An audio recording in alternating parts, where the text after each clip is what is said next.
Speaking of doctor's appointments, sometimes in life the doctor can't save you, and when that happens, you die. However, in roleplay, you don't die. As many of you guys see, everyone just permanently plays these characters that get hit by cars, shot, jump off cliffs, get exploded, etc. But by the choice of the role players, they can die in what's known as permadeath. And that's our episode here today. This is Roleplay Podcast, episode 20. I don't even know what we're at, but Saab, great job with that. The permadeath episode, we're joined by Dimoak, DocWizard, and SgtApollo. And to start us off, I would love, and actually, you know what, Saab, you're pretty fitting here too. To start us off, I would like all four of you to introduce yourselves. We'll go Saab, then Dimoak, then Doc, then SgtApollo. Introduce yourselves and tell us what is the sort of most infamous character that you've had permanently die. Oh, okay. Well, welcome to the RP Podcast. I'm Saab, the co-host, and I played a character who was a favorite of mine. I played for almost 5 years, and that is Sam Bass. That was my infamous character, Perma, for sure. Bass. RIP Bass. Not like I didn't try and kill myself at any point in time. So DocWizard, previously known as in character TJ, Terrence James Walker, which was former cop that went BBMC, goes up through BBMC, and then was one of the founders of ADMC in 4.0. That's right. I remember that man. I remember kicking him out of the PD. Whoa, hold up. You didn't kick anything out. Actually, hold up. You know, before we even start this really quick, wow, I got you a gift because, you know. Is this about Valorant? Oh, yeah. Hold on. You got him a gift? Let me see this. I'm going to mail that to you. Just hold on. I got you. That's fitting, yeah. Just in case. I don't get the context. Well, you can hold those for me. I'll give it to you. Context, there's currently a Valorant tournament in the NoPixel community for charity. Shout out to Captain Archon for throwing that on. I said a lot of pretty horrendous things about Doc and the ADMC. I did it for banter to make it more interesting to raise money for charity. Yep. And yeah, we lost. It was bad. But we're good now. You know, we're winning now. Yeah. How much you lose by? Was it close? Was it, you know, a blowout? What was the score? What was the final score? 13-9s, both of them. Not bad. I thought it was respectable. It was competitive. It was close. Yeah, 13-9 is good. In our defense, we were not running our best players. Okay. Actually, well, you need best players to win. Neither did we. All right. Exactly. There's no losing charity games. Yeah, everybody's a winner at the end of the day, right? We just wanted to chill with it, so I appreciate it. Though. It was fun time. So, sorry for the segue, but yeah, TJ Walker. I guess now play John or Judge Bailey, an old cop that I also brought in called Jay Runner. So that's where I'm at. By the way, just so you guys know, while it is called the Roleplay Podcast, any segues are always great. Please don't auto update this game. Oh my God. Sorry. Any segues are great because we're still a podcast. So we try to just talk about random dumb shit as well. So if it's a segue that has nothing to do with roleplay, all good. All right, Dimoak, SgtApollo. Let's hear from you two. Hello. My man Apollo, Aziz died. I killed Aziz off. I played Aziz for a while, for 3 years, 4 years, around that time. Fly high. Yeah, fly high Aziz. We threw him out of a fucking plane and he perma'd. Yep. LSPD, troopers, you name it. Flight certs, Air One, you name it. But now I got a new cop. I've been playing a new cop, little Marshy Brooks, little country boy. And Salim's a dream. Wait, let me hear your country accent. No, you can't put me on the spot. Come on, dude. You got it. I mean, I do it all day. This is coming from me. Okay. How you doing, fella? What's going on, you piece of shit? That's actually not bad. I like it. Yeah, there you go. There you go. That's not bad. That's not bad, actually. That's actually really good. It gives me King of the Hill vibes for sure. Wait, you need? Oh my God, I need to run Clay with you then, because 100%. I just got him in the BCSO first Oh, day was Clay- yesterday. Oh my god, bro. It was Clay's- so much fun. Dude, Clay's BCSO too. And the best part about playing characters with like the K-Kona or Southern accent is you start doing it and like all the other characters around you will slip into it too. And they're like, fuck, like, why am I talking like that? Like, Why is the southern drawl coming out all of a sudden? Yeah. yeah. And last but not least, has a funeral on Friday. Dimoak. I'm looking out of the bed. Tomorrow I'm looking up slacks. Oh, really? Oh, man, for me? Oh, thanks. Dimoak, I recently promoted Beverly Breckers. My longest character I've ever played at 8 months. So, you know, glad to hit that new milestone. But yeah, recently gone. How dare you? Rest in peace. And yeah. Some context for the podcast. He has messaged me before about permaing it, and I would just be like, shut the fuck up. You're not permaing this character. Stop. And I would get so mad, and I tried to block it. And then the worst part is when listen, the reason why Breckers is permanent is, and I forgot what I was doing that day. I want to say I was helping Myung, K-Cat Amina. I think I was helping her like move some stuff because she was moving. So I'm pretty sure she's actually the reason Breckers is dead, because I couldn't answer my Discord DMs where he was asking if he should perma the character. I was panicking. I just remember because the rolls were going so bad. And I was like, but how does it say anything? I got to do something here. And then, you know, just. The die don't lie. The die don't lie. Yeah. So my first question, well, I'd actually love if you guys could kind of explain this, like, and we can get like a little bit of a, because everyone's gonna be like, oh, perma, this character dies, yeah. I would love to hear like an explanation just for the podcast, for listeners or whoever, or anyone who's like not as familiar with roleplay. What is the nature of like permadeath of it? Like, what makes permadeath different? And then, maybe, and I'd actually want to hear from you guys. And then Saab, I'd actually love if you actually clarified what it means, because there's rules around it on NoPixel, and I'd love to actually hear if you can like clarify those rules. Oh my god, we actually have an admin to clarify the rules. Yeah, I can tell you when it's dead. For me, I mean, perma, when I perma'd Aziz, it was just dice rolling. The dice don't lie. And I kept rolling and rolling and rolling for weeks on end. Because we're on GTA, right? People are, like you said, people are getting blown up. People are getting shot. People are flying out of planes, and they're go to the hospital, and they're out of the hospital, and they're ready to go. For me, Catch me I up, said, Doc. it's done. It's done. It's time. No more. He's not coming back. He didn't make it. Did you know you're gonna perma when you got thrown on a plane, or did you have it in mind to get a roll for perma? Like at that point, when did you think that it's gonna happen? I mean, I was rolling for weeks on end before that. Almost every situation, my rule for me, what my perma rules. So I feel like maybe I'm unique in this, but I know a lot of people do this as well. They have their own perma conditions for their character. For me was, if I start a situation, like I pull someone over and I initiated the RP in that situation as a cop and I die because of it, I'm going to roll my perma dice and see if it hits. At that time it hit. And is it every time since the beginning with Aziz, or is that something new you've adopted? I started doing it in 4.0. I see. Okay. Yeah. He was gone. Now, In the wind. okay, and then define dice rolls. So how and I'm curious of you guys, when you've permitted your characters, how many of those were done via dice rolls versus not?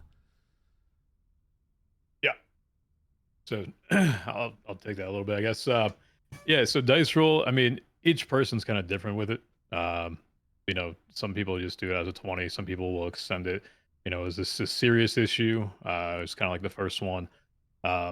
It all depends on what the person is feeling with it. So, I'd say 3.0, I did it once and made it a true 50-50 out of 20. So anything 11 through 20 would have been him being alive, and 1 through 10 would have been his death. And that was actually I think I was still in PD at that point. That's what kind of kicked off majority of an arc leaving. And then when I recently did it, it was, how do I want to take it? Do I want to take it serious? And kind of gauge it from there. The first one was a 1 out of 20, which is like the worst. So I'm like, yeah, all right, take it serious. And eventually got to the point of like ICU, kind of what damage it went to. And then afterwards, I just did a 1 through 100. Said, all right, what's his percent chance of living? Rolled on 10, and I didn't roll 10% chance, and so he's gone. That was it. Were you doing like the see if he goes ICU surgery and then roll for the surgery and then move on, see how it goes? Yeah. Yeah. It Yeah, I was was doing that it was too. not rolling well. There's First one was a 1 out of 20.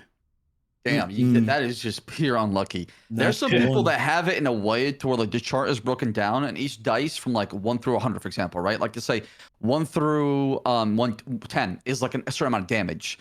20 through 50 is a certain amount of roll. And then once you get to a critical one, 70 through 100, it's like more things happened. So it just, like you said, Doc, it just depends on how you do it. It's all preference. Some people are very, serious about it. Some people are very casual in a way to like, oh, okay, a 20 is a perma versus like a 19, right? So. Yeah. Right. Yeah, I permitted 3 characters now. And I've only used dice rolls on Breckers. Every other one has died because it was a very cinematic moment. And I knew that like this is kind of the accumulation of their story. So I was like, this is like the perfect moment for their story to end and like new stories to start. For Breckers rolls on the dice table, I just use the D&D regular table. So for me, it's like 1 through 5 is basically a fail. 5 through 10 is going to be a pass with some sort of bad thing happening. 10 through 15 is just going to be a regular pass. And 15 through 20, maybe something goes really well. So that's kind of how I gauge those rolls. And I remember we just rolled so many below in the 1 to 5 region. So yeah. We've talked about this on the podcast before. I kind of wish there were more like Seb, I wish like either NoPixel or just roleplay servers in general had a like almost like a dice roll mechanic built in. Not just like for the role players to do. I've been asking, or the slash me mechanic as well. There's so many things that just forget I'm an admin. There's so many things that just I would love to see on the server. Smile. You want to expand on that? Just a little bit. He's not going to be an admin for long. Well, Not to catch myself, man. I can remember on stream. As an admin though, Seth, if you can speak to it, like how does NoPixel handle permadeath? Because correct me if I'm wrong, it's like, it's up to the player. That's 1. 2, it has to be declared OOC in either an OOC chat globally or locally. Obviously, prefer locally. That way, it's not affecting other people. And in the past, there was no local OOC. There was only just OOC. So sometimes in the server, you would see the global message in the past. So and so died, and it would send shockwaves through the whole entire server, even though people don't have the meta, but they do have the meta, but they don't have the in-character meta, but they know what happened. Do you remember any like big moments of that? Trying to remember, man. Me too. I mean, every time it happened, there was just like RIP 07s every time. Yeah. Oh yeah, that's right. They would spam it, right? It would be a walls of 07s. Yeah, that's right. The whole community would Yeah. actually get behind it and spam it. I'm trying to remember who was like. I'm Did trying they to do it remember for one. Meow? The Meow Oh, Furion Meow did it? Furion. Yeah, that one too as well. I mean, I got it on Bass as well when I permanent Bass. People spam 07, right? So, but I didn't do it OOC, just a funeral afterwards. But that's how you make it officially. If you said that, if it's typed in there in that chat, it's a done deal. There's no coming back from that. Okay. What if someone types what if someone permas their character and then they reach out to NoPixel staff and they're like, hey, I want to bring this character back? What's the answer? The answer is back. Breckers is dead. Okay. Shut up, Dimoak. I'm trying. You could bring him back as a robot. It's case by case. That's all I have to say. It's case by case. The chance. Wow, I'm just saying. Yeah, I mean, so it's case by case. I'm sure, like, but you guys like tell people like, hey, if you're gonna perma a character, you need to be like ready to do that. Right. And I mean, for me especially, like I knew I was gonna perma Sandbass, and the reason why I did it is because I was on top of the world. I had everything, all the powers. Nobody can check me in roleplay. Nobody can stop me. I could do whatever I wanted, and it got to the point where like I've been doing this for 5 years, and this character has reached his pinnacle career where I'm sitting there on the throne every single day, right? it got boring. It got too boring for me. It got really boring, and then it was during a time where the server was almost near a wipe for 4.0, so there was not really much to look forward to because you knew the server was on that wipe, right? The rumor was already out and things like that. So it was kind of hard for me to really do anything else and get motivated. Yeah, I think, and I have a question for, actually, I guess it actually kind of applies to Doc, because I have a question about you guys perming cop characters. That's crazy to me. But I will say to all four of you guys, the like big permas you guys have done have been probably some of the biggest pieces of content and storyline in, you know, I mean, even Bass perming 3.0 was like such a big thing when there just wasn't much going on, right? And I mean, I feel like there's not much going on except like Breckers' perma is like a really big deal right now. And then obviously the Aziz and TJ Walker ones were crazy. Crazy. Made the whole arc heavier. You guys perma'd cops though. Is that like, how does that work when it's like you have to go through so much kind of logistical work just to be a cop? So does that like kind of suck to perma that character? Like, how does that work? I mean, I didn't put much thought into it. Like when I got on that day, I was just like, oh, another day. Oh, let's go patrol. Let's go pull some people over. And then I ended up in a plane and I said, okay, yeah. And it got super cinematic near the end when they were a prison holdout. There was a massive shootout. It was 2 hours long. Aziz was bleeding out. So I said, yeah, this makes sense. This fits to it. And it doesn't, like, I don't care how long it'll take me to get back to it, or get back into PD. It just fits the character. So I said, it is what it is. Doc, you want to go on that? I'll speak afterwards. Oh, I mean, I guess I guess I wasn't considering TJ a cop still. Well, I mean, you've done it though. You've done it though. Yours is an interesting character. You're like cop to like full on crim gang member and then full on government official. Like, you have a pretty crazy sort of path. Yeah. Yeah, it was an interesting path. I guess if you didn't follow or didn't know too much of the story, I guess I'll give a little bit of the history with it. I'll try to keep it brief. So he was a cop that went through a few things with it. Bass was a key part to that. Even Aziz was a part to that too. I think you're the first person to call me on Aziz when that happened, actually. So yeah, cop to Crim, about a month long in that process. Going to BBMC, went with them. Sanguine happened, which you know that was a big thing. I tried to use that to shape the character, and he was kind of one of the voices of Sanguine and did a lot of stuff with that. Water Warrior, whatever you all want to call him, that's fine. So Reddit's still mad about that, by the way. What's that? I said Reddit's still mad about that, by the way. Right. Whatever. Mad about what? What did you do? What's the I don't know, dude. They're just obsessed with just drama. It's whatever. Yeah. So I came back 4.0 and I said, all right, I want to kind of do like a small Dexter arc where he goes off and says, I'm kind of absolved of like the past and just kind of clear my mind, get rid of things. And so I made him a lumberjack as part of the Dexter side to it, which, by the way, sucked as a job if you tried to actually survive when you first started. And decided that he wanted to try to make a little bit of a difference in terms of government. So ran for treasurer the first time, didn't get it, got it the second time, and then when it all happened, similar to Aziz's, just the situation felt right with it. I mean, I had not been in a shootout since Sanguine at that point, and so coming back and purely playing like an actual civ that did no crime, after someone that did a lot in the past, was for him to get shut down and shot in a meeting doing something he was trying to actually improve the city on just felt right as a catalyst to, I guess, a lot of different arcs. So, do you guys? More to that question? That was great. Do you guys ever feel perma regret? You're like, fuck, I missed that character. I shouldn't have perma'd. You can be honest here. Who doesn't? Who doesn't? Who does not? Come on now, bro. Who doesn't? I mean, I do, but at the same time, I know what I signed up for. I knew that once I sent it, I was like, you know what? You cannot think about it too much, right? You'll miss it and be like, man, I miss playing this character. What coulda, shoulda, woulda happened, kind of shit. But at the end of the day, you got to live with it?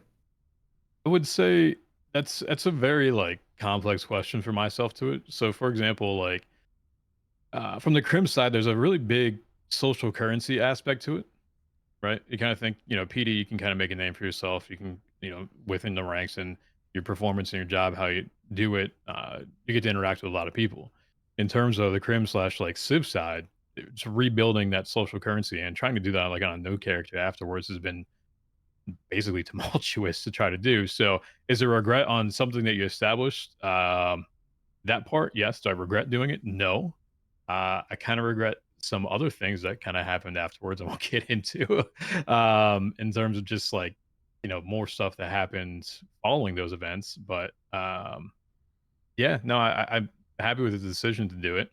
But as an overall, what's the stuff that happened following those events? Or is this like, no, is this just like too spicy? no.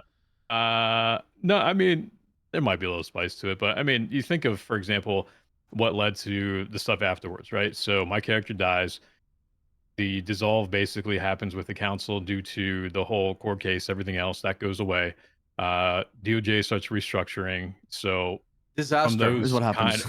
From those kind of events, like, you think back on it, a lot of people have either like stopped doing, for example, like the judge work stuff or whatever, and having to kind of redo a lot of the stuff from that has been kind of some of the small regret, as like that was a catalyst to everything else. Got it. So it's your fault. No, it's a portion of it. It wasn't everything. Okay. It kind of sparked the fire a little bit. Honestly, for me, the reason I feel bad more perming on Cop than Crim is because of responsibilities, right? It's like you're, for example, if you're in a high position, right? And having those responsibilities, because you feel bad because you've been helping out in that. You've been either tanking the aggro or you've been the one who's getting blamed for all things, and all of a sudden you're gone, right? And somebody else has to be the target. Yeah, and I feel like you guys, to be fair though, you guys all had like long-serving cops. I think I actually would feel really bad if I perma'd my cop Clay, just because like I haven't played him that much, and it's like a lot of people have invested their time and work in training, which like, at the end of the day is like it's like OOC. But it doesn't go away though. OOC doesn't go away, right? That's the thing about Cop versus Crim. Crim, you're gonna lose all that progress. Cop, you can get that much faster. It's almost like prestiging, right? With Cop, you can prestige much faster as Cop versus Crim. Do you think like Slacks is like your prestige? Slack? Yeah. Yeah, I mean, Slacks is my super soldier from Sam Bass. That's what he is. Can we get you a gold gun, bro? New skin. That's a funny way to think about it. No, but he's right. He's 100% right, because you keep everything like you learn the stuff, right? But also you want to learn it in character. You want to make your character kind of fresh.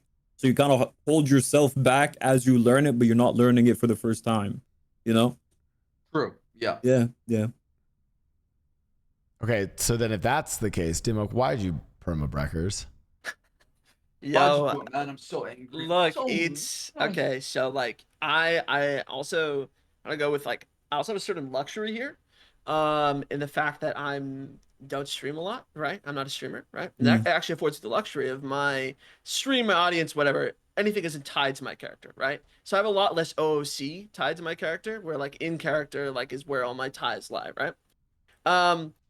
So for me, being I like roleplay a lot. I like, all sorts of different roleplay and stuff. But I just always want to tell the best story.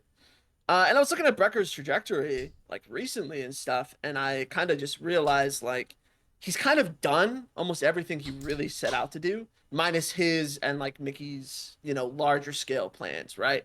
But time, people being busy and stuff and whatnot. I was like, okay, I'm gonna retool this character, right? I'm gonna try something new on him. And then trying something new on him, I was like, okay, it's not really like fitting. Like this is something like I need to create a new character for, right? Somebody that could like fit into this mold better. And then I saw like events kind of rising up to this perma, and I was like, oh my gosh, if I kill him now, so many other people get story out of this. So many other people get new arcs. So many people get like Why are you being so closures selfless, of man? chapters.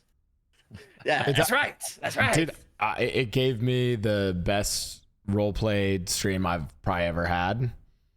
So I mean, yeah, thank you for that. And I mean, on that note, I mean, It's funny because I guarantee that's probably been the case for your permas too, Doc and Apollo, where it's like, it's like, yeah, sure, you're sitting there, watching your character like dead in the fucking hospital, rolling dice, and yeah, they're fucking dead. But that's like what you're creating for other people is now having been someone who's really, I feel bad because I feel like there's been like other characters that have perma'd kind of in the vicinity of Mickey where I'm just like, fuck it, I don't really care. But when it's someone close, you can create so much content and roleplay out of it. So, I mean, good shit to all you guys. 100%. Well, I mean, it's all also up to you all how you want to take that, right? As you just said it yourself, you've had many people that were kind of close to Mickey with it, and you're like, all right, fuck it, whatever, like it's all good. But if you decide to make it that much more, that's on you to do that, right? It's kind of giving someone the baggage and saying, all right, what do you want to do? So it's up to everyone else how they want to take it. Yeah, I mean, Dimoak remind me when I permit Sam Bass, for example, like what Kay and Chang Gang, those guys did, and everybody else involved, Tessa, Eve, everybody who's part of that story, even the PD, right? Everybody really killed it.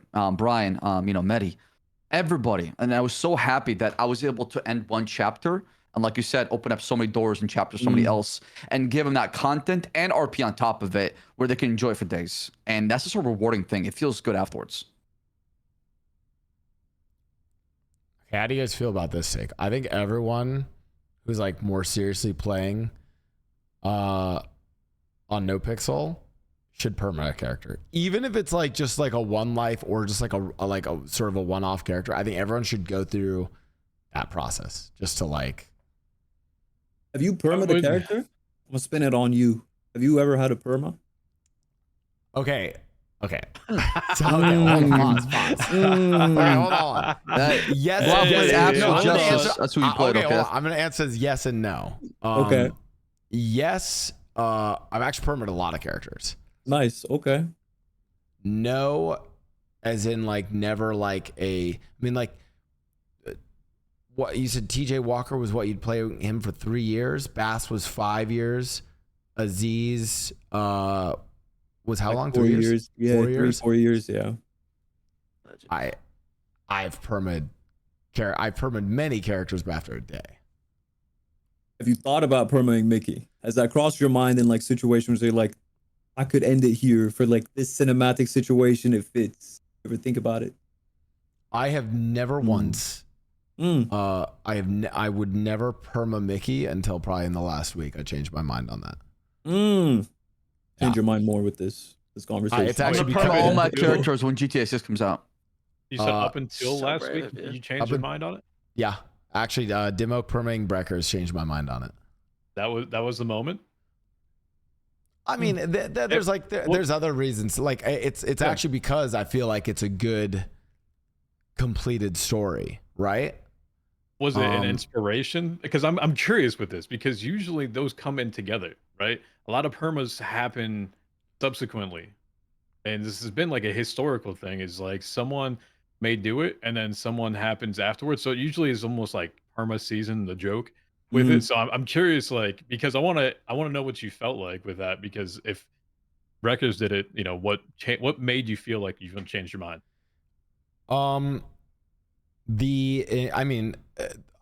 Okay, there's a few things. First of all, there's like, and I think there's OOC consideration. Like, there's a lot of OOC consideration. Oh, absolutely. Like, number one is that like I am. I think I'm like a staple role play. I'm a role play streamer, but like I think a lot of people consider me a variety streamer, right? So I'd say you're 50-50. I'm like 50-50. And then even within the space of role play, I do things like, the Roleplay Podcast, or I have other characters I can play, right? And some of those characters, I have more people that would watch that character over Mickey, right? I would say like a few years ago, I wouldn't have permitted Mickey though, because I was new to all this, right? I think because the entirety of 4.0 was Mickey and Breckers were such an iconic duo, and that was so important. And I would say if Breckers had just been, if it had just been if it had just been,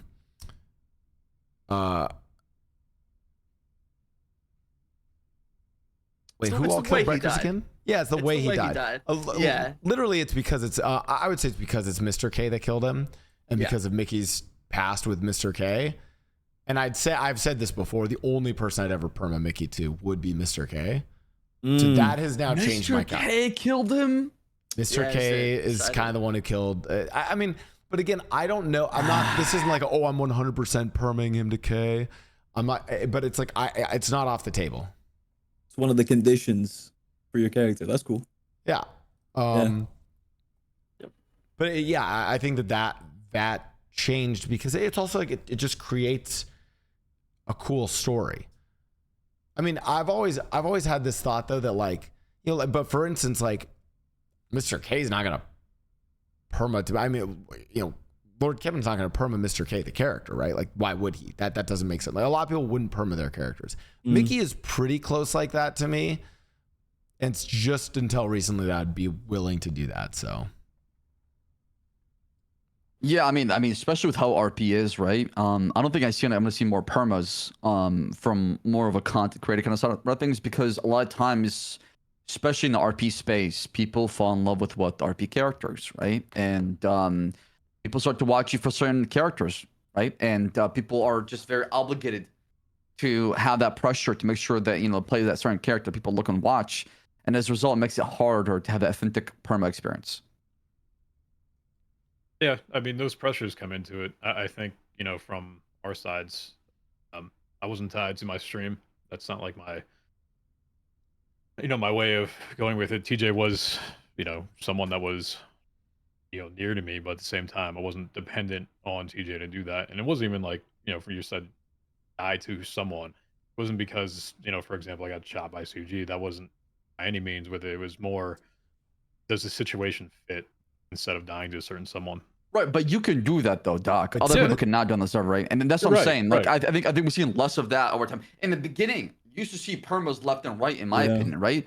Especially when I first started role playing, more people would perma. Like every other day, I would see more characters die.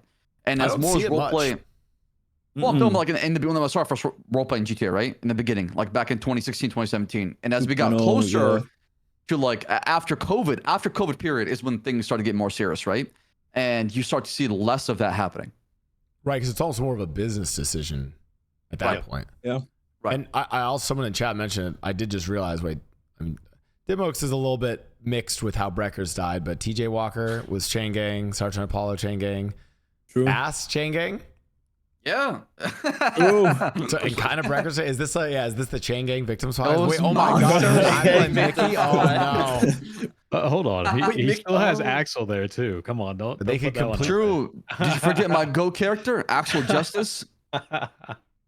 Yeah, they it better built by build a CG2? statue. I'm surprised they didn't build a statue for Actual Justice. I don't. How do you feel about Axel Justice?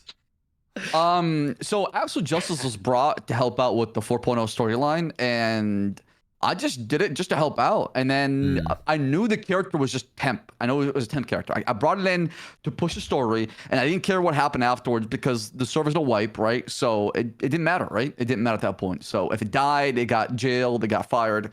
I was just trying to push the needle. That's it. I was just trying to push the needle. I totally forgot about that character. I'm so It sorry. was forgettable. No, I'm kidding. glad a lot of people did. They're like, you played Actual Justice? For what it's worth, I'm like Mickey's one where I'm like, I might perma Mickey because of this crazy story, all these things coming together. Whereas like I have a character, Jesse, where I'm like, I'm gonna perma this character because the Australian accent's too hard. No, your Aussie accent is I so read good, it man. too. Yeah, it It is. got better. good, It actually did get better. Don't knock on me. It got better, but like it was, bro, compared to my Nico Romanov Russian though, oh my dude. Yeah, but the Russian one is a lot easier than the Aussie one, to be fair, right? It is. It is. The Aussie, Yeah. because like you have to keep it in that same pitch, right?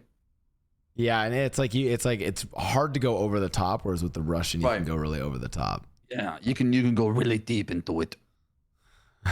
Yeah. Plus, you gotta say you gotta mix in the Habibi because it's because it's very well because it's Slogan, yeah, exactly.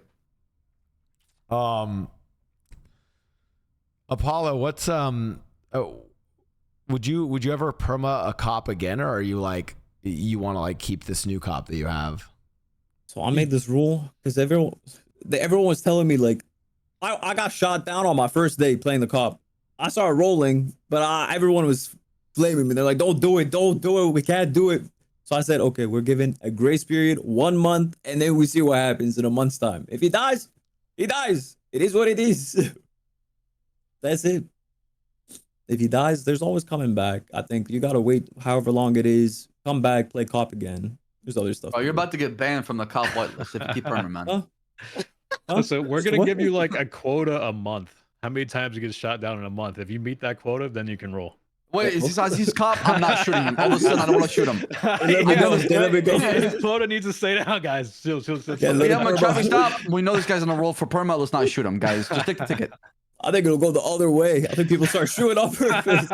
Yo, That's what'll happen. fun fact, actually, you say that, Sab. There was a period of time after I permoed my very first character in 3.0, where afterwards there was definitely a window where I introduced a bunch of new characters, and people would be a lot more hesitant around them. They were like, "Oh, is Dimoak gonna perma this character too?" And I would actively notice it. It was just like, I don't think it was even something they did consciously, but it was like, "Oh, it's Dimoak character. Like we gotta use something else besides violence here," because they were I didn't scared know this. that he was gonna perma. Yeah, so it was like You a thing for a you long time. perma Breckers, then everyone's like, you should have known it was a demo character. I was like, what the like? I didn't know this. Do you guys think that well, this is kind of interesting. Do you think that like perma should happen more to like, how do you guys deal with like the consequences of permas? Because all of yours have had big consequences, and I guess my take on this is I like permas because they make it so that just randomly shooting people is not like the norm. I mean, there's a ripple effect, right? Yeah, When- but go on. Yeah. I mean, there's just a ripple effect. If you keep shooting everyone, hey man, one of them is gonna die. And then if you kill somebody, then you got to deal with PD investigating you, arresting you, raiding you, and it develops RP further. I feel like that's good though. I feel like everyone keeps shooting on the server. Somebody dies, you get consequences, and you get more RP out of it. So let me ask before I answer this too. Were you saying like, how do you, the person, deal with the consequences of permitting your character, or how do you feel like other people should? Let me just clarify that. Yeah, more like how should other people like treat that? Like, yeah, the perma of your character. I told people. I mean, many people ask me like, hey, you know, do you want me to do anything? I was like, no, just do what you want to do with it. I don't care what you do. At the moment that I tried to give anyone any direction with it, then I became overly invested with something. Like, that's not how I want to do it. You know what I'm saying? So you do what you need to do with it. If you want to go ahead and give it more to it, that's on you, right? Like, as anyone else would probably say, I don't care about, you know, how you treat it afterwards. I've removed myself from a situation. I don't watch it. I just let it go. And me too. I did the same thing when Aziz died. I think there was an investigation.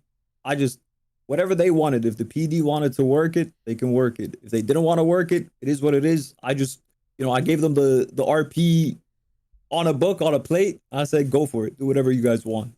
Yeah.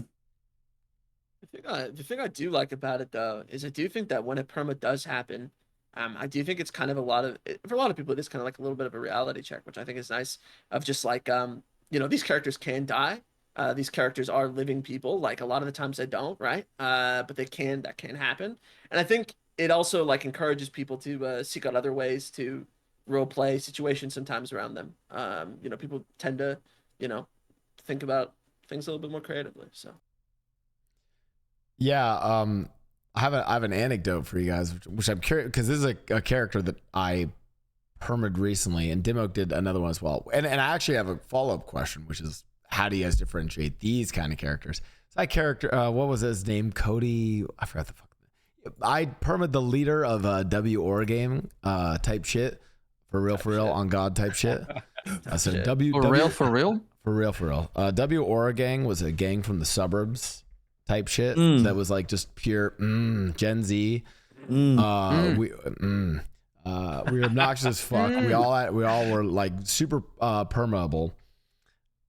And it was funny though, because like it was like we got like I remember getting like shot down as like just the nature of it was so it was kind of funny when like the realization set in that it was almost like unexpected that this person died. Like all of a sudden like the person who shot him like came back and was like, oh wait, like he's like dead. It was, and like, you know, it's like a little bit OOC, a little bit in character, but it was like kind of like, shit, wake up, dude. It was like, oh shit, they're actually, we need to bury him. What do we do with the guy? And it was weird because it was like watching, all I could think of was John Dabrowski playing Denzel would have been rolling over in his grave, even though his character's still alive, he would have hated it because it was like the most scuffed, like, oh, I guess they're dead. Like what? It's like they didn't, you know. And I made me realize in 4.0, I think a lot of people grew up not realizing that, like, yeah, if you kill someone, you have to do something with the body, like,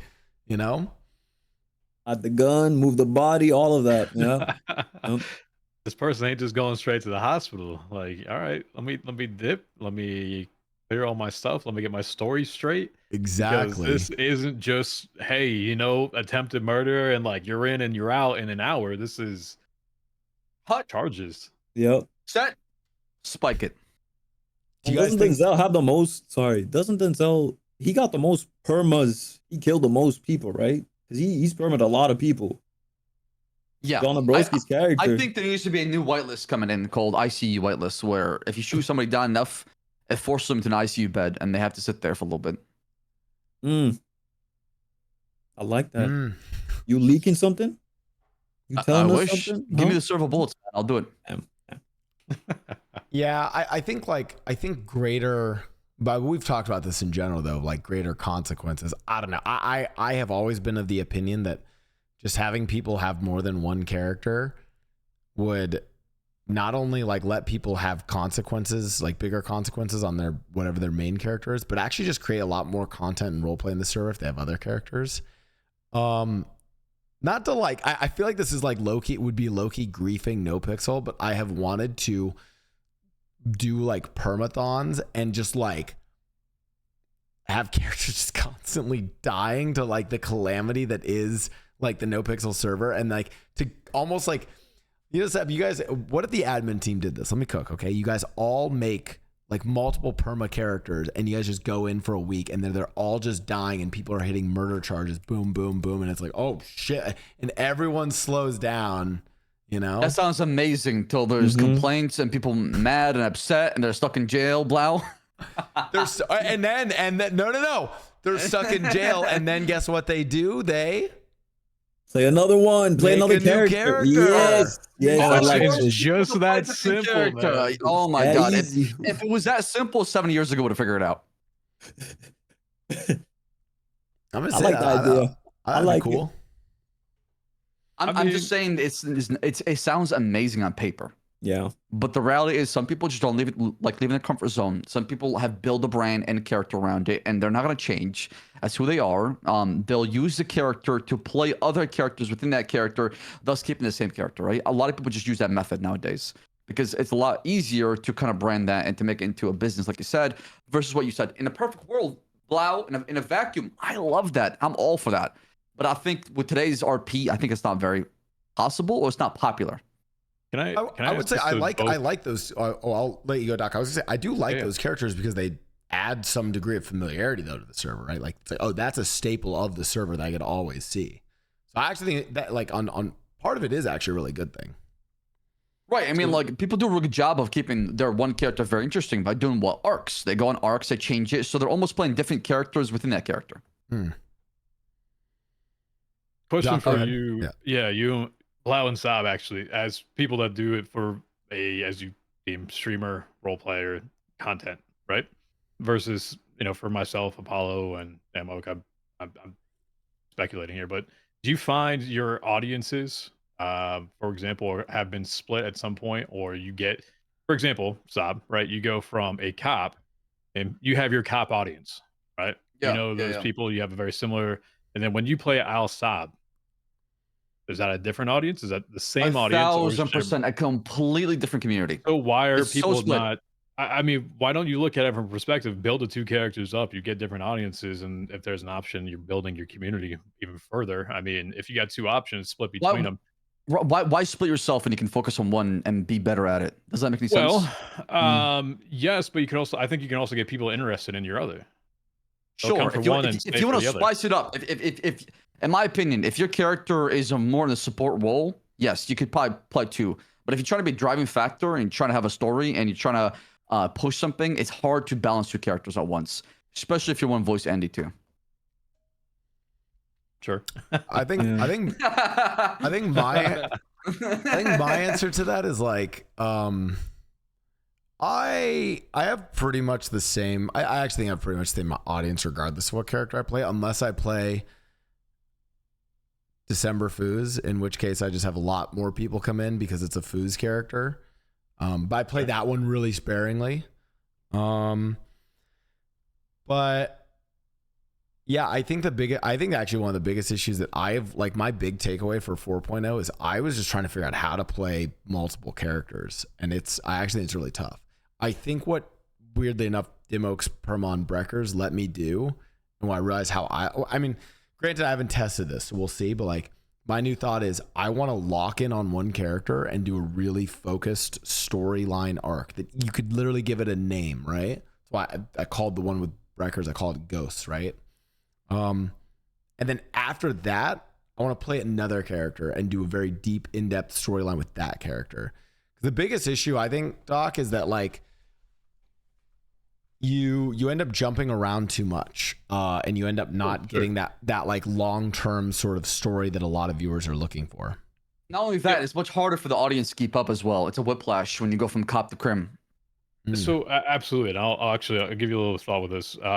So when I went from Cop to Crim, right, in terms of the audience and the storyline, that was the largest amount. I mean, I'm not putting out numbers, but that was the largest grossing month I ever had on Twitch. For 1 month I took out, and the next time I started a stream, I was regular up until till it particularly happened. I was about 5 days a week, 6 hours, 7 hours, whatever was happening, and then I stopped for a full month and went straight story. And then everyone that came afterwards, it made that one thing, that one storyline development, that one stream that I came back was much better than anything else I had done before that.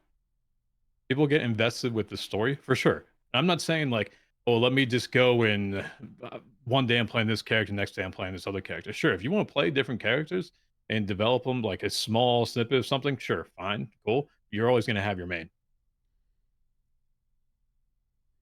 Yeah, I mean, I did that in Red Dead as well, man. I was balancing different games, different characters, and it was hard. It was hard playing, for going from NoPixel to Wild RP back and forth. It was an absolute. It was going from like on different RP dimensions, right? I was like traveling through different portals of RP worlds, and it was hard to keep up because like I had to lock in a certain kind of way, and in a different kind of way. And I see your perspective as far as what you're saying, and I totally believe that for sure.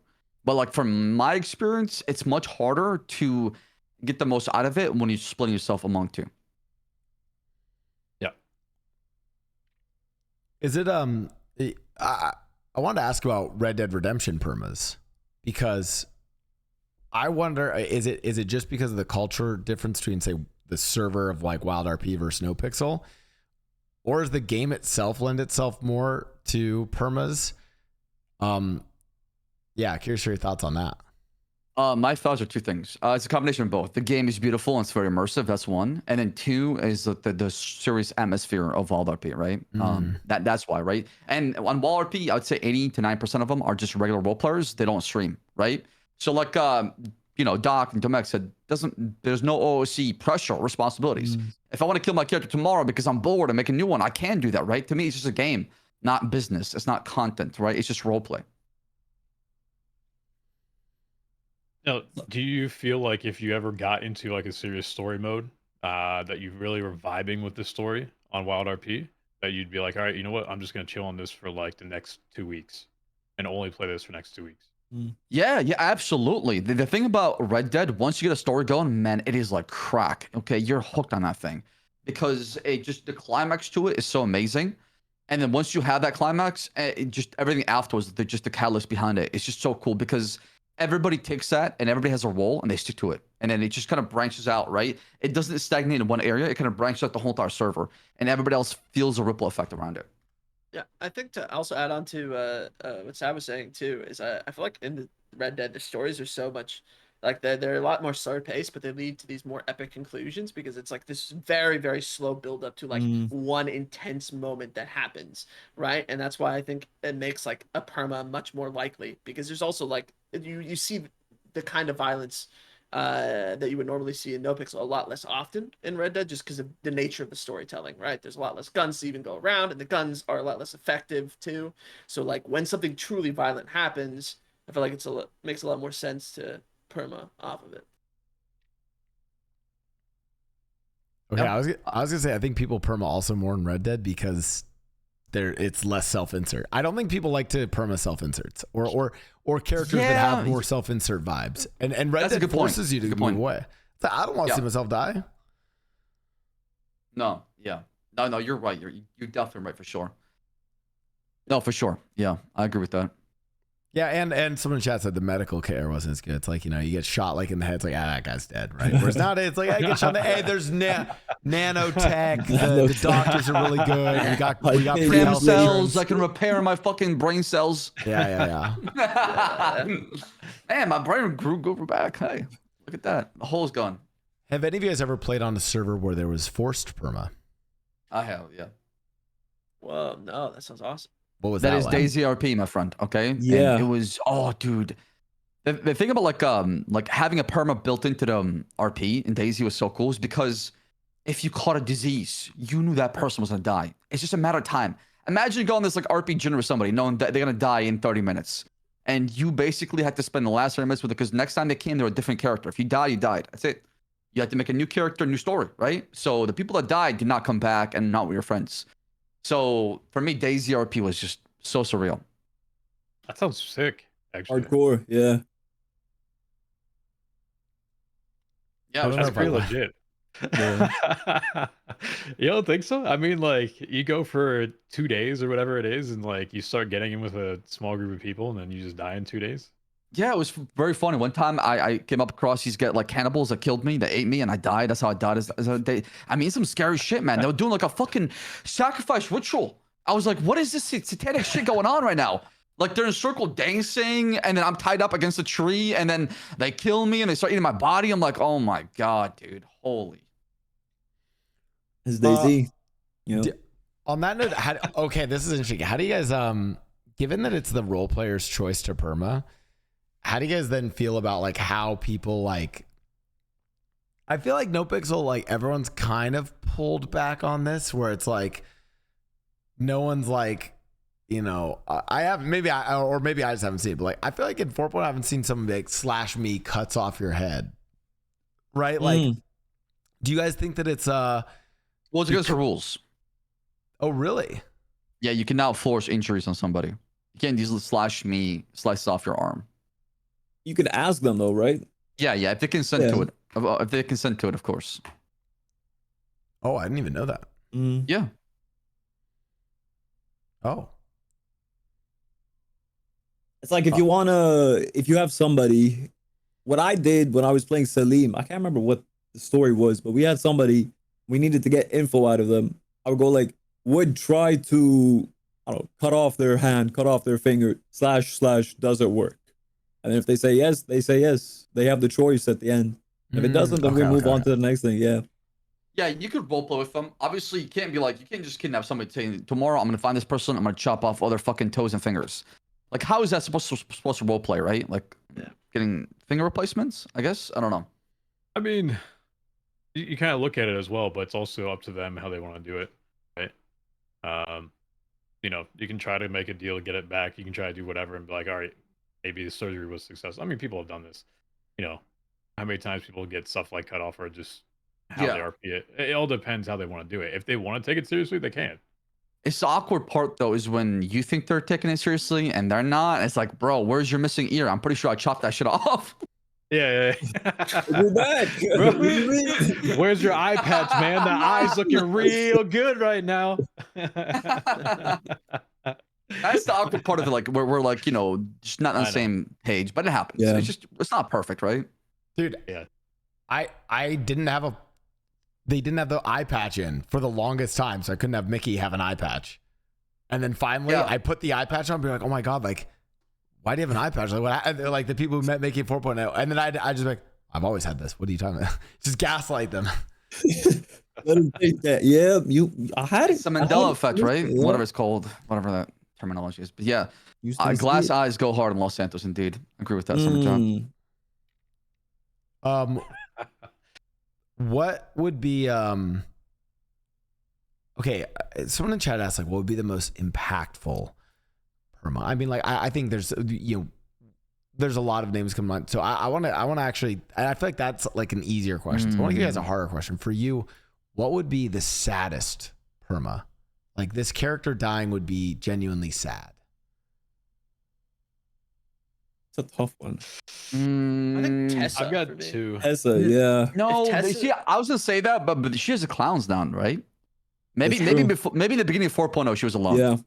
Yeah, but Right? I would just. Oh man, I feel like But I feel like the Tessa- clowns would lift her up for sure and make her smile if she was, you know, or if something happened to come together and, you know. Yeah, Yeah. but wouldn't that make it sadder? It'd be so sad. Yes and no, because the clowns would make people laugh, and that's what they do, right? So it'd be like a funny sad. So I'm gonna say Andy Jones probably. Mm. Oh, that's a good one. Yeah. I think, you know, going from HOA with Sizz and everyone in Mirror Park into 4.0, HOA not being a thing, and part of her family like being removed from her at this point now, and not having the gang and being like the mayor kind of solo. I think that'd be kind of sad. That would be real sad. All alone. Yeah. Yeah. I mean, selfishly, I'd also say, I mean, just my own purpose, Barry Benson. So Yeah. Mm. like, You guys That can would give be like sad, the though. I like the server wide and then Why? like for you personally, yeah. yeah. Why'd you say that, Sam? Yeah. So why do you think it would be sad? Well, when we So- say it's a sad ending, right? Or when you say it's a sad death, what Well- does that mean exactly, right? Like tragic or what? What does that mean? No, like, I mean, for the story, like, it would be a sad ending to his story to me. Like, Oh, okay. you know, when I see it from like Barry's side, right? And so ADMC apparently, which I didn't even know this, was named somewhat, I guess, after TJ's stuff and his deal with Norman, with the whole death thing, right? I didn't even know this. I had no Mm. input into that, right? And so him losing what he considered as an adopted son to it, and the big thing from his character's backstory was his dog as well. Dog's name's Capo, which was always around like Vespucci, and then he came back to Los Santos to find his dog, right? Dog was dead, unfortunately, and left him there, etc. When all that stuff happened. So his backstory is already of 2 things of loss of importance to him. So I think that would be kind of sad as a story development. I see. Yeah. No, and I mean like there's kind of like 2 answers to this. There's like what's the Yeah. server wide one and then what's the one personal to you? So Yep. I need both answers now from you, Apollo. I have 2 answers too And then already. Sab, yeah. I mean, saddest. I'm thinking about it. I'm thinking probably somebody who's been. I'm thinking server wide first because it's easier. I think probably like Lang Buddha, because he runs Cyprus. He's got his hands in a lot of stories. His hand in a lot of arcs that are going on. And if he's gone, there's gonna be a mass ripple throughout the entire server because of it. You know. Yeah. But for me, I don't know. To be honest, if somebody, I think it's somebody from the cops. I can't put my finger on who it is though. Don't say slacks. You got to come back to me. Come back to me. Yeah. I got it reversed. I picked 2 personal ones. I picked. Can you see it, Blau in here, or no? Oh, Lang Tony? Yeah, the personal would be Lang and Tony because those are my boys. That's how I started RP with, right? The OG Lean boys and Lyric, of course, if he was in here. Yeah, to like And then use Tony Corleone, you'd be like, oh. Or Lang. That would definitely be sad for the story for sure. How things ended, and then would definitely hit everybody because he's such a nice person that he interacts with everybody. And when people hear Yuno's dead, they'll just definitely cry. Even though if they maybe barely know him, they would definitely cry. I like the splitting of personal versus the server wide, because it like makes you think. Because my server wide one, I would like, I think Carmella, dude. Like if like, because I'm also thinking like who is just iconic for the entirety of different like NoPixel stories in different, and I like Carmella is like one of those ones where it's like that like it server would feel like you know, I think there's a lot of like criminal lords where it's like they might have more impact if they died. Like I think Apollo, like what you said, like Lang, I think like maybe is more impact, but like Carmella would make people sad. Yeah, Carmella's are just she's around with everybody. Yeah. You gotta find a character that vibes to everybody and is pretty much like a lifter. Lifts people up all the time, right? When they enter, there's just, you know, joy and warmth. Everybody loves being around, and they're just nothing but a good time. Those are the saddest death in my opinion, because they're missed so much. Yeah. I think for like Chatterbox would be rough. That would have been a good one. Oh, yeah. Raymond, right? The reverse is true. I think for like Mickey, if it would depend which character I'm playing. Like if I'm playing Mickey, dude, if Ray Romanoff died, that would like that. There's so much story between the two of them. That would be fucking history. Yeah, for sure. I think my personal, probably Larry, because Larry goes back with Salim a long way. Yeah. Even though Larry is a character, he's a funny ass dude. Yeah, he's a character, right? Oh, yeah. People love him. Very loved. He's around everywhere. He's very close tied with Salim. He's actually Salim's son, believe it or not, biological son. I did not know that. Test tube, pink cage baby. That's how he was made. Yeah. I mean, Larry would be a big one too. Yeah. Sure. Yeah. Ghost is a good one as one. On Slacks, I would definitely pick Cletus for sure. Cornwood for sure. He's an OG Big character. Big C. Yeah, everybody loves him. Yo, Mac, who'd you pick? Oh, yeah. I still think my global would probably be Tessa, just because I feel like Tessa is such a helpful person, and I feel like it'd just be so sad for the city if she was gone. But for like personal, you know, it's definitely between Mickey and Slacks right now. I think Slacks would probably hit a little bit harder, just because I feel like Slacks is at the very bottom right now.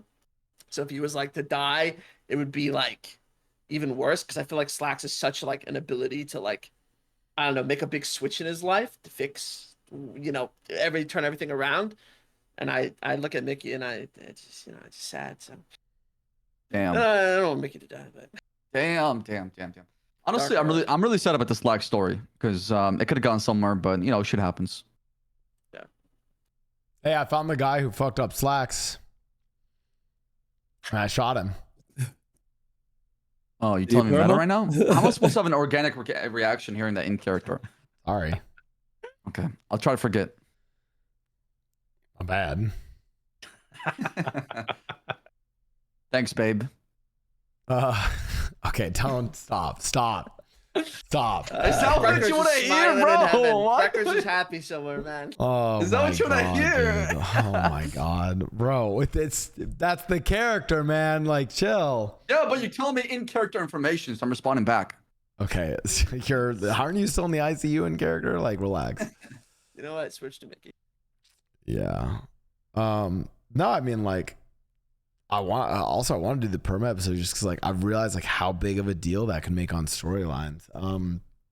It was weird. Apollo, I wasn't as involved in like in the one with Aziz, but even like the TJ Walker one, I ended up having to have Mickey then be in the court case, and then with the Breckers one, I've now shot more people in one day than I ever have in 4.0. I've literally just gone on a rampage. It's been fun. Where do you guys ever like watch the ramifications of what happened?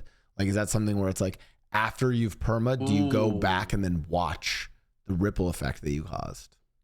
Like, even if it's like just like an OOC thing, like, oh, like I just gonna watch clips or like watch like a YouTube compilation of the shit that happened afterwards. If you don't, you're a sociopath, or what is it called, psychopath. For sure, bro. You have to care. There's no way you don't care. Why perma if you don't care? True.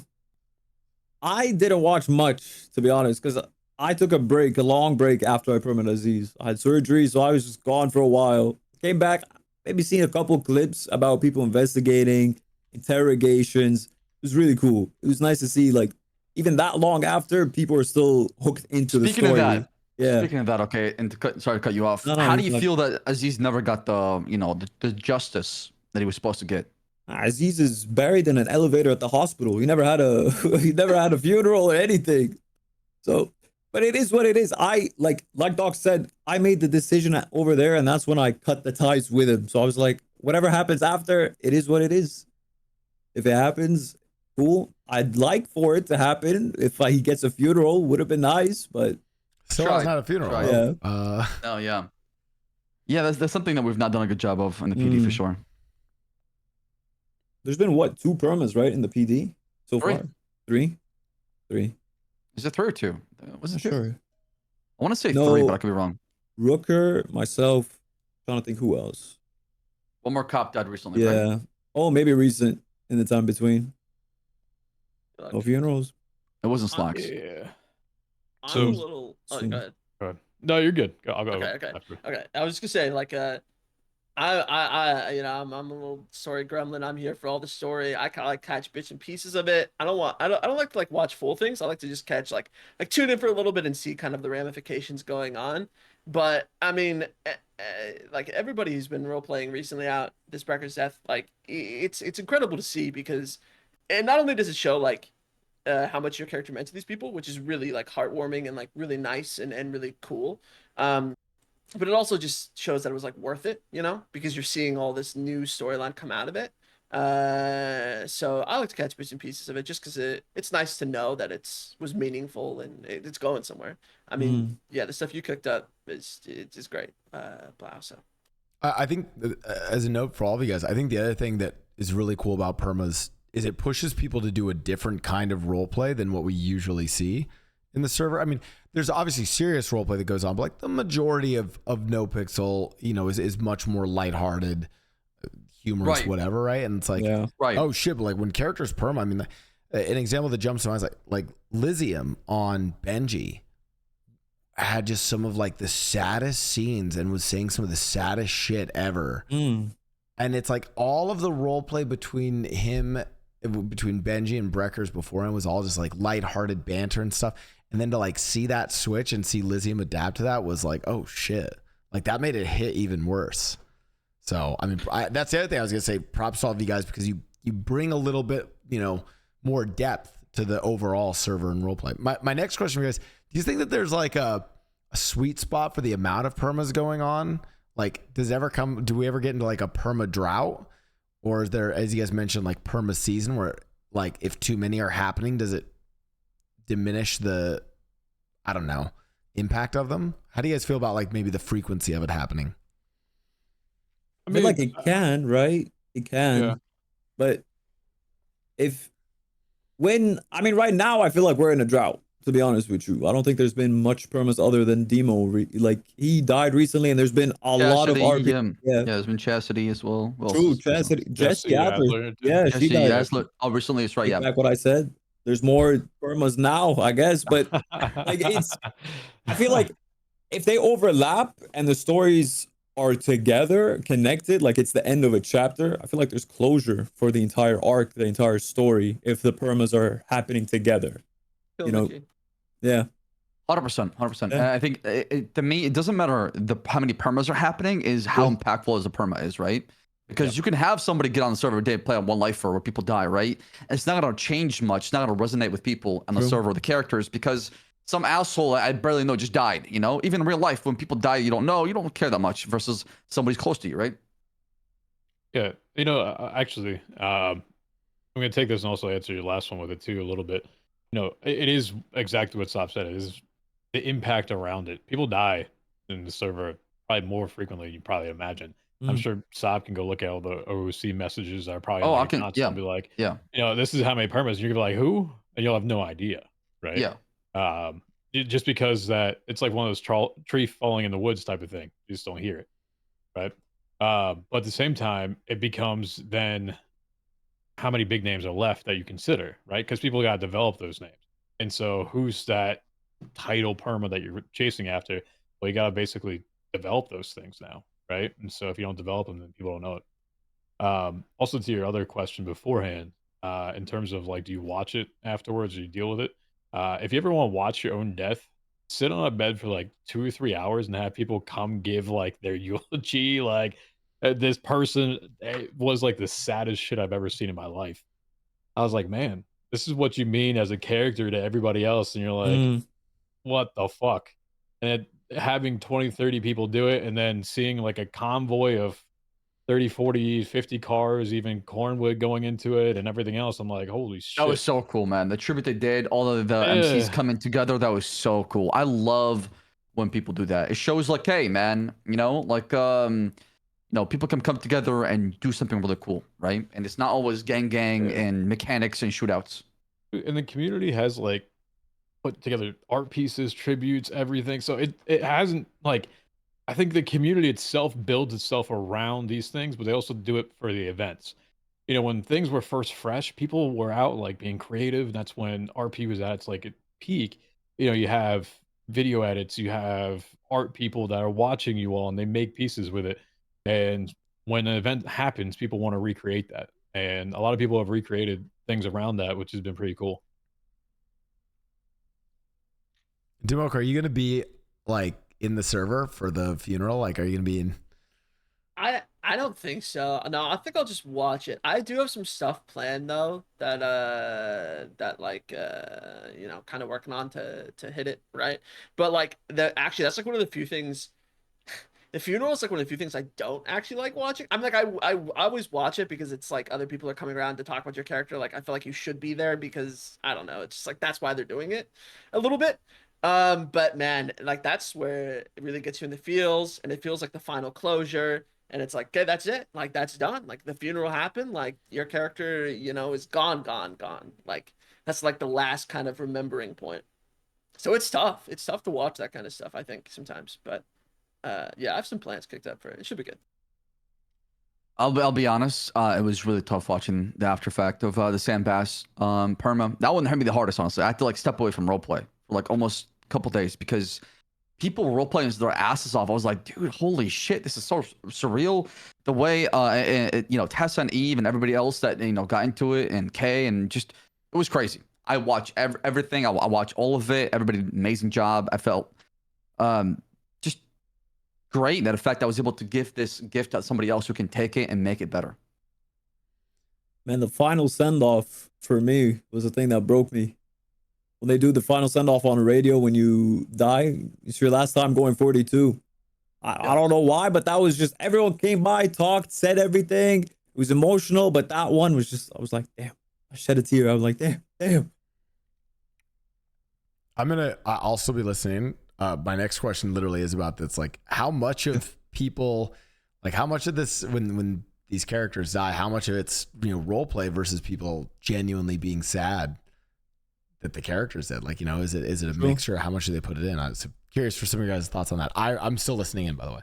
Yeah, I feel like people are emotionally invested, right? Because it's a character that it's like watching a show. When you watch Game of Thrones, you have your favorite character. You have people you like. Like season 1, man, when Ned died, I was like, what the fuck? I just thought this guy, my favorite guy. But it's the same thing at RP, and vice versa. Because you're, as a person who's on the server, as a role player, as a character, you're like, okay, this is someone who I got close. We went through a lot of things. We went through these different arcs, and now they're dead. So there has to be some real emotion in it. Oh yeah. Yeah. Absolutely, man. I mean, I'm curious, and you don't have to answer. I'm not going to force you to answer with it, but like, I mean, I'm gonna be honest with you. I'd shed a tear, 2 tears, a lot of tears out of it. Yeah. Like it's emotional to go through that. 100%. I'm man enough to say with it in terms of people coming up and like also getting emotional to it. It's a realization that they're not going to be role playing in the same capacity with you anymore after you've put all those things, those thoughts together with it, and all those moments, and people start recalling those moments and like, oh shit, remember this, remember that. And that's I always said this in RP. People remember how you make them feel, not what you say typically, right? You remember that feeling. And so if you get the emotion out of it, that's the best thing you can probably get. Yeah, yeah. When in 3.0, when I permitted my character Merrick, his whole arc, his whole storyline was like he was really close with this group of friends, and they would like do everything for each other, right? And I remember post his death, when he died, and I remember reaching out to like Summer, who played with his best friend, and Summer was like, it's like hard because it's just fake, it's role play, and I still talk to you all the time, but like a part of me felt like I lost like a real life best friend because it was like so like close. We role play with each other like pretty much every day, you know what I mean? And so it's like, that relationship's gone, and it'll never be like that in role play again. But I mean, it's you get tied to these characters. 100%. It reminds me of the older days in World of Warcraft when somebody would leave the guild and just transfer to a different server and never saw them again. Because you have to make a character to go over there. Sad. There's no Discord. There was nothing else. There's nothing. Yeah. I remember I would check the guild leave because there's messages. And then when I saw my friend leave, man, it broke my heart. I was like, fuck. Dude. And then I checked my friend's list and he was gone. I couldn't see him anymore. I was like, what happened? Damn. Did any of you guys ever play? I feel like we got some old heads in here. Did you guys ever play SOCOM U.S. Navy SEALs? Yes. I have not. Dude, No. that shit, dude. I was in a clan in SOCOM U.S. Navy SEALs. It was like OG like PlayStation 2 game you could play online. I was in a clan, and like when people left the clan, I was a little kid, but I was like, man, that was so sad. After Friday, and the Breckers Mickey arc is wrapped up, I'm blocking Dimoak on Discord. Never talking to him again. Don't say that, man. Don't say that. Look, I would say that's another thing too, though. That made Breckers Perma Mickey? I knew it. I should have killed him. very much very much so for me is like I met a lot of people OOC because of Breckers. You know what I mean? And like I consider them my friends now. Because I met them through roleplay, and I consider friends like Blau and other people. So like that also kind of is like a heavy hitter too when you perma a character. You're like, oh god, like that connection's kind of gone. Like Blau's still gonna be my friend, I hope, but like it's gone now. You know what I mean? Okay, this guy. I was like, no, bro, no, we're done. I'm like, lose my number. You out, bro. I'm surprised you didn't bring up your Red Dead character Perma, because that Perma was really sad. I don't know if you remember or not. Yeah, no, Phil. Yeah, that was Phil. Yeah, the guy that Phil, used to man. go around. I mean, Phil was literally basically he was like an old man that everybody loved. Would make you chocolate milk, which was basically diarrhea and little milk inside of it. But hey, nobody had to know. Nobody didn't know. But it was chocolate milk, and he was like this old man that would just go up to everybody. Hey, you want to buy my chocolate milk? You know, he's very sweet. He would do anything for you. And then you want to explain the story? How'd you die on? Oh, how did the character die? Sorry. Yeah, no. Yeah, he was entangled in this long overrunning storyline with this other character that was like the Blood Witch or whatever, who was just like wasn't actually a witch, but would just take people's blood. It's like very creepy and stuff. And I remember Phil was getting older, and he had just suffered like this sickness because it's Wild West days, and he was like kind of like not doing well. And I remember the witch kidnapped him, right, and took him. And then like killed him in like this kind of like sacrifice or whatever. But I remember like going into that role play, I was like, oh my god, Phil's gonna die here. He's like already an old man. He's already close to death. He's gonna die. And then seeing like him die and all the people like hunt for revenge, like Red Dead revenge parties are crazy. Everyone on their horses, just like saddled up, yeah, running across. You hear it. It's insane. It's a different kind of just like let's get ready and ride kind of shit. Yeah, it was crazy. But yeah, Phil too is also how I interact with a lot of people the first time. So like it definitely is. It's a blow. It's a blow when you perma a big character like that, and you're anchored basically. So all this talk of perming makes me want to play Red Dead. Like we missed out. I want to try it out. No. You did not miss out. You did not miss out. We gotta do it. Soon it'll come. bring back old Slacks voice. Thanks, Seb. Come on, you got it. You can still do it. What? Do the Old Slacks Slacks voice? voice? There's a Slacks voice? Yeah, I used to sound like this. Hello guys, I'm Slacks. That's when I did him in Red Dead. He was like a young man, right? He was like a young kid. Loved old Slacks. Yeah. Didn't you do that like in 4.0 at the beginning of it? I did I it. swear and your then voice was different in the beginning. It was. So I started the voice, and people don't give me credit for this, but who cares? I'm not gonna sit there and wait for that. I start the character Call him soft. out. I start the character soft, okay? And they're very soft spoken. They're very nice. They're very gentle. And then over time, I let roleplay kind of just add the thorns to it, right? And allow the character to become more, hardened as far as what it faces. And that's why I go deeper. I'm like, oh, Officer Slacks versus, hey, I'm Slacks. How's it going, guys? Hey, what are you doing over here? Welcome to the next Reddit clip there. They're bored. What do you guys think about when you're making new characters? Perma, finished, done, make a new one.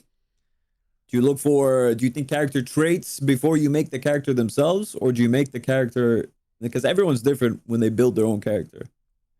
I made a character. Here's a great example. I made a character that I put in so much time and effort into, had art made for him, was like practicing. Okay. This was Jesse. I was practicing the Australian voice, all this shit, because I wanted to like split Mickey. I wanted to have like a basically a street crime character. Yeah. Right. Like a petty criminal, yeah. Petty criminal. And now I'm like, I'm not that attached to him, I'm ready to kill him. And then one day I had an idea and my idea was, I want to grief Racy and Lysium. I'm going to make Raymond Romanoff's cousin, Nico, and just be a parody of Ray Romanoff and fuck with them. And I was like, it's a one life character, whatever, for one day. And that character is the one that my community felt way more attached to, and I even liked playing way more. And that's the one where I'm like, fuck, maybe I shouldn't perma him now. Maybe I'll perma Jesse's such a good character, though. I like Jesse. I'm a Jesse fanboy. I'm just gonna say it, man. Oh, fair enough. Did you end up permaing? Did you perma Nico? No, I haven't. Nico's still alive. I haven't perma Nico. Can we hear the Aussie accent? Yeah. Come on. No. Come on, man. No, although I will say one of the there's a clip that is I will, not to like shout out my own clips, but one of the funniest clips is me as Nico Romanoff doing this whole Russian accent shit, and then I'm randomly, I think, with like the BBMC, and they start talking to him, and I've like randomly slipped into Australian for a second. I was like, fuck. Yeah. So your question, Apollo, like considerations, it was more along the lines like, so I do have another character, but it was like my old cop that I did in 3.0. But I decided to kind of like retcon most of his stuff with it, or just change like how he acts with it. Because I thought, how do I make another character after someone that was kind of like iconic to myself? How do I make it different from the other one? And it's like I have to pointedly put things there that make it or truly differentiate, so I don't get called out and be like, yo, is this character just TJ version 2? I have to I wouldn't know put it that way. What's that? So you wouldn't know. yeah, no, I know. So I mean, I try to put like Philly into the guy, like Philly accent and some stuff with that, but it started with the basic, like, I don't want to know anybody. I don't care to know anyone from previously. Literally just put it out to watch, like, yo, looking for work. And it comes from anything. Like, he will basically do anything work-wise, and whatever it takes him, that's what will go. And it's not be like, oh, let me just run back to my old gang or whatever, right? It could go completely rival gang. It could go any way. And whoever calls him, whoever gives him whatever, in terms of the time of day, chances are he'll just go that way, I let the story dictate where I go with those things. Yeah, I mean, right. But also on the other side, from like other perspective heard, it can be very challenging and almost overwhelming or scary to go explore on your own. That's why a lot of people make characters together versus alone, because it's a lot harder to be on your own and figure things out. Yeah. I have a slightly different strategy I approach it with when I make a new character. And I'm working on it right now, actually. I like to, for like a second character, I guess, I like to work it into someone's backstory, someone that I enjoy role playing with. I always think that's a fun way to go about it, and that gives you at least one connection when you come in, right? And then it also gives you a lot of ground to base your new story off of. I find that really successful, and I enjoy it. But yeah. So like you mean like writing in like, oh, this is my third cousin. This is this person's cousin coming in, and then build Yeah. off that. Yeah. Sort of, yeah. So Yeah. I like to go in depth with it. So like, because like I've role play with all these characters. You know a lot of them, right? Yeah. So I like to find somebody that like I didn't get to role play with as much as I would have liked to, but I like to role play with more. Somebody I know their story a little bit. Mhm. I reach out to them, and usually these are people that are friends of mine, right? Yeah. And then I like working into their kind of backstory Their and stuff, lore. create this new character, right? And then that gives you an entry point, gives you an opportunity to role play with this person. But then also you can do your own thing. But at least you have something that's there, something a little bit more tangible. Because it is really hard after you perma a character to start over from nothing. I will say that it's very, very Yeah. hard. It's very challenging. It sucks. Yeah, it really sucks. Yeah. What's funny is even the like creating a new character, I'm kind of at a point in roleplay where like I'm curious your guys' reaction to this. I almost want to like, because of what I just wasn't really doing much roleplay. I mean, I was doing the podcast, then kind of like just waking up random characters doing random shit and stuff, but I wasn't really like doing like a longer term story. With the Dimoak Perma Breckers made me want to do a long term story, and now I'm like, I want to reach out to people and like not like OOC plan a story, but like be like, yo, like, are you down to like do like a more serious arc with this character? Who knows what's going to be the spark of it? You know, we'll figure that out. Right. But like, it makes me want to like do, like have that, cause that call for Mickey to be around and have like a purpose in the city was just so strong. So now I'm like as an example, like now I'm like, well, maybe December Foos comes around because, maybe it's some, I was talking to Jan about this. I know she's got some like crazy shit going on with January Foos. So maybe there's something there that brings him back in, or it's just something more silly. Like December's coming back to the city to find a wife for a week. He has 1 week to find a wife, and like, just let the role play roll from there. Right. I'm curious, how do you guys feel about like, almost like, but having someone that can like help you with that. That's like, yo, I'm going to be around for like it's almost like planning like to play a lobby with them, but it's like, I'm kind of almost planning to role play with you. How do you guys feel about that? So I'm with it. Go ahead. So like when I first made Selim, which was one of my first characters when I joined NoPixel back in 2.0, did him with one of my buddies who we got into RP and everything. He made Elim, who was his twin brother, Selim and Elim. So you have somebody that you can bounce things off of, and then you can also RP when nobody else is around, and you always got something going on. So that attracts other people to want to come and RP with you too. yeah. Yeah. I would say that there's a mix with that, right? And I'm trying to think of how best to do this. So like, for example, when you're planning something or to make it like an arc that is meaningful, how many people can you bring into it? How many people have you touched? How many people are like affected by it, right? That's why I sometimes think like a lot of those organic ones where you just decide to do something that's a little out of ordinary that you would do, or something that is just a catalyst that makes it, and it being organic kind of surprises people. And then how many people you interact with, right? And so I will say, like, for example, right, the best thing I've ever did in 3.0 was be a mechanic, because I met a ton of people, and because of that you treat them differently, and then that's how I built that feeling as like he's got a community and network, right? And so I allow that to kind of allow the events that have happened to impact them. I don't know. I mean, I try to do it organically. I don't try to plan stuff out with it. I don't think I've ever kind of said, "Hey, you want to do this arc or not?" This is how my thoughts have been with it. Yeah, I think yeah, I'm kind of on the flip side. I will never script RP, but I do feel like setting like a content thing like you were talking about makes a lot of sense to me.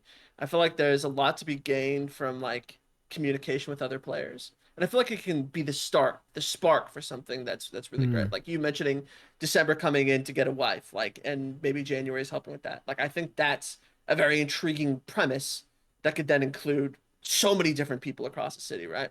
But if you had never Right. had that outside conversation with her, you might not have ever decided Yeah. to do that, right? So I feel like it's kind of nice to bring in. I don't know. I always think it's good to have like little setups, like little prompts, and then you go. That's a good point. I mean, Yeah. you set the stage, and then what happens happens, right? You kind of give the overall and then go with it. Yeah, Yeah, I mean, That's a I've good point. scripted roleplay in the beginning. No, especially like one that was like that was like we actually decided on was like when in 2.0 when like the Lean Boys was ending, for example, and we're all gone to like Mexico before 3.0 came out. That was one time I've scripted roleplay ending only, but a lot of times we kind of script the beginning and then you allow the rest of it to kind of just write itself. I Leave see. it Yeah. open. I Yeah. think, Yeah, I, if you I leave think I it like open-ended. that. Yeah, you kind of like tee it up with something like a little beat Right. to start, and then let it go from Right. there. I kind of like that. Yeah. I mean, that's how you have to have sometimes an RP because you're trying to simulate or trying to be immersive sometimes, and if that to happen, you need that, right? If not, then it's not gonna work out. Yeah, I mean, I feel like that comes with the people that we surround ourselves with, though, too, right? Because they're receptive to the type of role play that you want to partake in. And so usually you've already kind of set that stage, you've already tested them mentally, say like this is the RP that I know that you and I are capable of doing. I did that with a lot of things with the hit list stuff that I did. If someone was receptive to it, we continued it.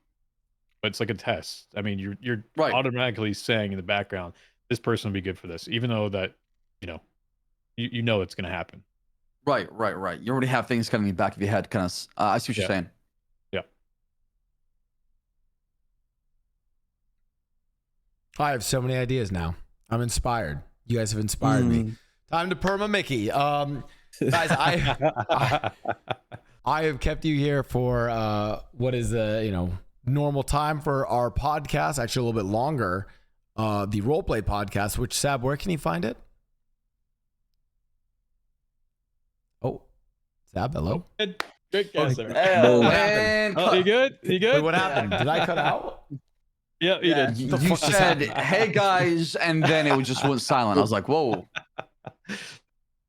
We didn't hear anything Did but the my last 30 stream crash? seconds. What the? Yeah. What It's just effing. happened? It's effing a little bit. Yeah, it effed a little bit. Shit. That was while I was saying I have kept you guys here longer than what we normally do. Sab, where can people find the Roleplay Podcast? Well, thanks for asking me, Blau. You can find the RP Podcast at your the YouTube channel at Roleplay Podcasts at youtube.com. I was not ready for that one. I need to work on this. We'll work on that. I usually do that. I usually do the segues where you guys can find it on all your favorite podcasting channels as well. We are like on episode like 21, 22. SgtApollo, DocWizard, Dimoak. Thank you guys for joining us for the Perma episode, which is kind of like a crazy episode to do.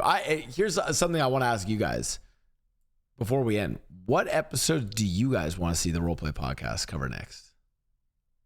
We usually try to do sometimes, and I'll give you some examples. Sometimes we do person-based ones, group-based ones, or like topic-based ones, right? Whether it's mechanics or permas, or we did an ERP episode. Yeah. What episode do you guys want to hear next? I don't know if I'm caught up on it, but have you done one for gang leaders? Like all the leaders, they come in, talk about how it goes. That is so hard to get everybody here. That's the only you problem. think so? Yeah. Yeah. Yeah. That would be a cool one. It would be a cool one, but It's an idea. The gang leaders. Mm-hmm. Selfishly, DOJ. But I that's- still want to do one in game. Wow. Let's talk But we about have that one because I want to do that one too. Actually, Yeah, we have to make our characters. It's gonna be a self-insert podcast. Well, speaking of, weirdly enough, I have a self-insert character that did actually this is one of those where I was allowed to bring him back. I perma'd Nathan Blau in 3.0, silent on Flippy, shot him and killed him. Oh my god! But the thing was, it's like he wasn't really impactful. It was more like I literally streamed him, I think, for 2 days, and then like he died, and then I asked if I could like bring him back for 4.0. As a character, I probably won't perma because it's literally like my character to just do really dumb shit in NoPixel, or like not dumb shit, like meta shit, like bringing him into the server with Saab, the character, to do a podcast. Yeah. Yeah, exactly. Right. All right. So wait, Doc, you said you said DOJ. We did a DOJ episode. Did you? Do we need to do How like about a admins? Doing an admin podcast. Ooh. That's an easy one. Yeah. But I don't know how much you can say on that one. That would be like a filtered episode, right? So you What think if it'd be you- spicy? Pretty but I you much feel can't favorite really- like guest. I feel like we could ask Coyle to like let some of the filters off. Let it fly. Leak Oh, everything. let me start Look right at now. Sam Hold right on now. a second. Let me start right now. No, chill, Sam, chill. Hey, I think an events podcast would be cool too. Just with people who like plan the bigger, larger scale events. You know, people like Kiva and stuff who do those kinds of events would be neat. Yeah, Kiva would be good to just get on in general. Yeah, she's awesome. Put so I'm much trying to work into think of like a RP. theme one like too as well. Like the game leader is a good one. Have we done a support character podcast while you play the support role? Maybe the people that kind of log on the server and they're just there to help push the story, but they don't care about being in the main spotlight kind of thing. No, we should do that too. The one I selfishly also want to do. It's crazy. We've done all these. I feel like we do a lot of topics, and I avoid the ones I really want to do because I like want. It's like I'm now like, wait, the podcast has been running. We're at 20 episodes deep. I can do these. I want to do the heist episode.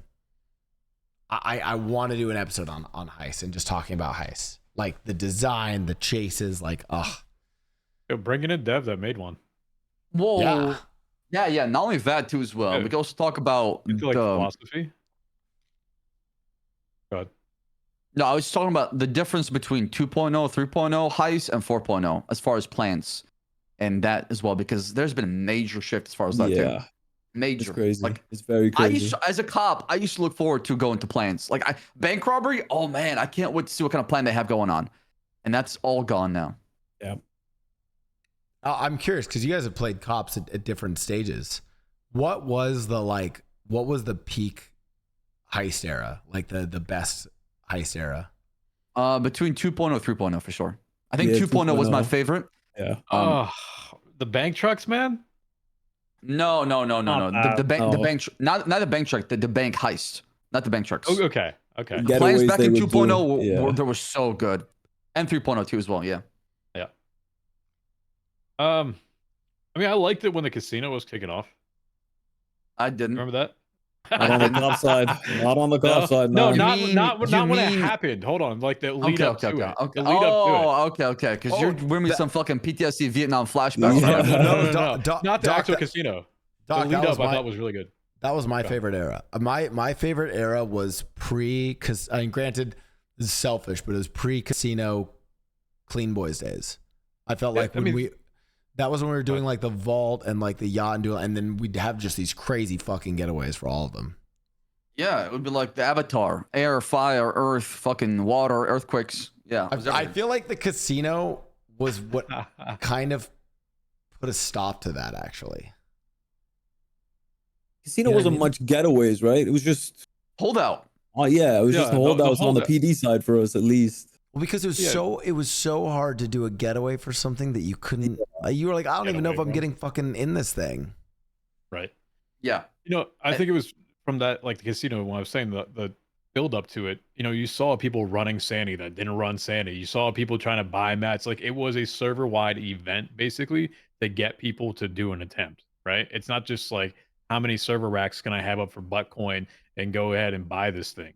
It is materials, it is planning, it is thinking, it is trying different things without anyone really knowing, right? And the actual time it took before someone was actually successful for it.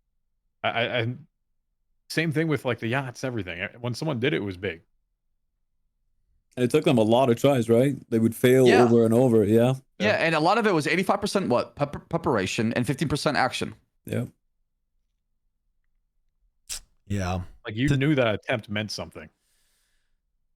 To this day, what I want is I just desperately want a job that is, it's just a high cost to do it, like really high cost, and it's high stakes, but the actual execution, like press this button, hey, you're in the vault. I have an idea. I've What always, if heist were an instance where you press them and you enter an instance with a cop? Like you There had you to go. sign up, almost like VR. Yeah, it's almost like it's almost Hey, like how many VAR, cops are on right? this side. it's like the heist is up. Click on it. Yes, it teleports you into a new dimension. And then you as a cop, the heist has happened. Do you respond? Yes, it teleports you to a new dimension, and then you guys battle out, and then there's no more other people around you. That's it. It's just you and the cop, and have fun with it. So heist matchmaking. Yes. Yes. Yo, Yes. what's your elo Bring right that now, back. buddy? Bring that Scrabble ball. back. Let's have some fun. Yo, you know what though, Blau, to what you're saying though, that'd be really cool if there was like a way that you could get a hold of like $1 million, like just in character, right? Has storage somewhere, right? And then just set up your own heist. Because that's all that basically is, right? Set up your own heist, and then somebody has to break in, take that money, has a cool getaway. Because the second they take that money, you're gonna call the cops. Like that's something you could just set up if you had the cash. That's what I thought houses were gonna be in 4.0. Yeah. I mean, think of like Payday. You can do heists loud, you can do them silent, you can do them whatever. Like how you do them is kind of, I mean, without min-maxing everything, like how you do them matters, right? I think Right. that'd be really cool. If there's different ways you can do it, and the ways that you do it mean something. Agreed. I would Because just make, I mean, go ahead. oh, I was gonna say I would just make a character called Michael Sinclair that the admins would give panel access to, and I would just spawn in like, I don't know, like $500,000 in money, put it on a plane, have the plane at the airport, and now it's a fucking plane heist. It's different than fucking robbing a bank, and now it's something different. Right, and you gotta wait for it to land to get it every single time, and it lands at different points of airports And it in the lands, city. and then they, and Hack then the, ATC. yeah, and then they're like trying to like fucking fly away with a plane full of money and thinking how to get all this fucking money off the plane and get like, it's almost like something like that is in the works. if it is, We'll see, I we'll didn't. see. I swear to God, I mean- didn't link that, Sab. I'm just. No. I mean, and this is just all like I'm trying to also, from my perspective, to push also events like that, Blau, where they're introduced through RP, and they're not just mechanics. They're peer RP through PvP or interactions. Yo, love you it. know, help with this, Sam? Oh yeah, for sure. Once we get gotcha. once we get the green light, we're going.